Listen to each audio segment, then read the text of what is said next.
அனைவருக்கும் என் அன்பார்ந்த ஸ்தோத்திரத்தை காலவேளையிலே உங்களிடத்தில் ஏறெடுக்கிறேன். வேதத்தை வாசிப்போம். வாசித்து கர்த்தருடைய வேதத்தை தியானிப்போம். யாக்கோப்பு 1 4 வசனத்திலே சொல்லப்பட்டுள்ள வார்த்தையை வாசிப்போம்.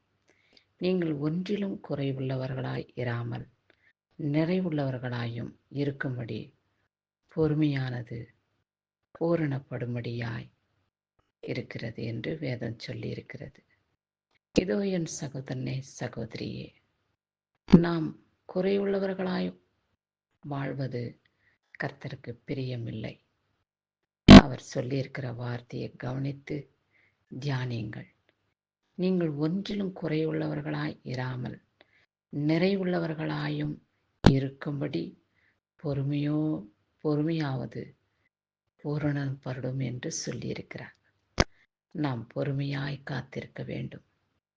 நம்முடைய பொறுமை கர்த்தருடைய பார்வையிலே காணப்படும் பொழுது அவர் நம்மை பூரணப்படும்படியாக, பூர்த்தியாக, நிறைவாக நம்மளை ஆசீர்வதித்து குறைவுகள் எல்லாவற்றையும் அவர் நம்மை விட்டு எடுத்து போட்டு நிறைவுள்ளவர்களாக வாழ அவர் நம்மை வழிநடத்துவார். இந்த மகிமையான வார்த்தையை நீங்கள் கவனியுங்கள். ஆமாம், கர்த்தர் சொல்லியிருக்கிற இந்த வல்லமையான வார்த்தை எவ்வளவு மகத்துவம் உள்ளது என்று நம் வாழ்க்கையிலே இந்த வார்த்தை நிறைவேறும் பொழுதுதான் இதனுடைய மகிமை நமக்கு விளங்கும். ஆவியானவர் நம்மை குறைவுள்ளவர்களாய் இராதபடி இயேசு கிறிஸ்து நம்முடைய வேதனைகளை, துக்கங்களை தீர்க்கும்படியாக, என் மகனே, என் மகளே, நீ வேதனையோடு, துக்கத்தோடு, சஞ்சலத்தோடு, வருத்தத்தோடு இருக்கிறது எனக்கு பிரியமில்லை. கடன் பிரச்சனையிலே பலவிதமான பொல்லாதவர்களுடைய தீங்கிலே அகப்பட்டு இருப்பதையே நான் பார்க்கிறேன். கவலைப்படாதிருங்கள், நான் உங்களோடு கூட இருக்கிறேன்.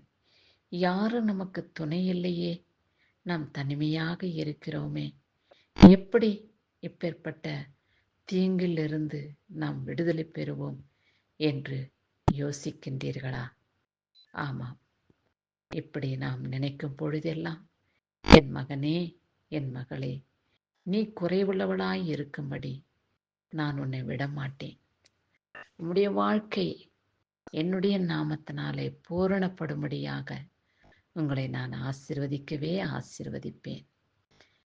வருத்தத்தோடு இருக்கும் சிந்தையை மறந்து நான் கொடுக்கும் ஆசீர்வாதத்தை பெற்றுக்கொண்டு பிறருக்கு சாட்சியாக நீ வாழ உன்னை நிறைவான பூரணப்படுத்தும்படியாய் உன் அருகாமையிலே நான் வந்து நிற்கிறேன். என்னை நீ கூப்பிடுவாயா? என்னை நீ கூப்பிட்டு உன் மண்டையிலே என்னை சேர்த்து கொள்வாயா என்று கர்த்தர் உங்களை பார்த்து கேட்கிறார். அவர் கேட்கும் பொழுது, ஆண்டவரே, உம்மை நான் என் அருகாமையிலே இருக்கும்படி அழைக்கிறேன். என் வீட்டிலே நீங்க வாசம் பண்ணும்படி நான் உம்மை வரவேற்கிறேன். எங்களோடு கூட இரும். என் கணவனோடும், என் மனைவியோடும், என் பிள்ளைகளோடும் நீர் வாசம் செய்யுங்க. என் வீட்டிலே நீங்க உலாவுங்க. உம்மை நான் அழைக்கிறேன் ஆண்டவரே.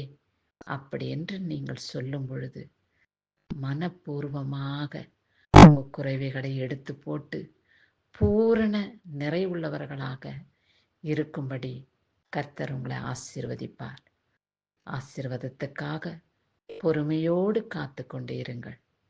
அவர் மறவாமல் உங்களை ஆசீர்வதித்து உங்கள் இருதயத்தை சந்தோஷப்படுத்தி அவர் மகிழ்வார் என்பதின் கருத்தை நாம் இவ்வேளையிலே உணர்ந்து கொள்ள, அறிந்து கொள்ள கர்த்தர் தாமே நம் அனைவருக்கும் கிருபை காட்டுவாராக. அவருடைய கிருபையிலே மகிழ்ந்து சந்தோஷம் அடைந்து மற்றவர்களுக்கு சாட்சியாக நாம் வாழ நம்மை நாமே தகுதிப்படுத்திக் கொள்வோம்.